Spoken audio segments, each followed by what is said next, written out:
এই কোরআন এক রহস্যময় কিতাব। কোরআন এক রহস্যময় কিতাব বা রহস্যময় দলিল। সবাই যদিও পড়তে পারে কিন্তু বুঝতে পারে না।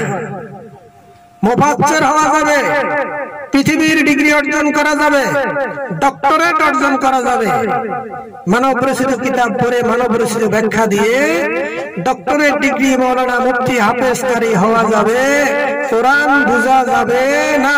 কোরআন বুঝতে হলে একমাত্র আল্লাহর বিশেষ রহমতের প্রয়োজন। আল্লাহ রাব্বুল আলামিন যার প্রতি বিশেষ দয়া অনুগ্রহ করেছেন, যাকে সে কোরআন বুঝার তৌফিক দান করেছেন, কেবলমাত্র সেই কোরআন বুঝতে পারবে। সে কোরআনের গভীরতম নিগূঢ়তম রহস্য সে বুঝতে পারবে। আর আল্লাহ যাকে কবুল করেছেন, যে কোরআনের রহস্য বুঝেছেন, যাকে আল্লাহ কবুল করেছেন, সেই আল্লাহর ওলি হয়ে গেছেন। আর আপনাকে আমাকে সেই আল্লাহর ওলিদেরকেই অনুসরণ করতে হবে, মানতে হবে। মাওলানা মুফতি হাফেজ কারি ডক্টরেট যতই কিছু করেছেন, কোরআন বুঝতে হলে কোরআন বুঝনেওয়ালা ওই আল্লাহর পেয়ারা বান্দা আল্লাহর ওলির নিকট যেতে হবে, না হলে কোরআন বোঝা সম্ভব হবে না।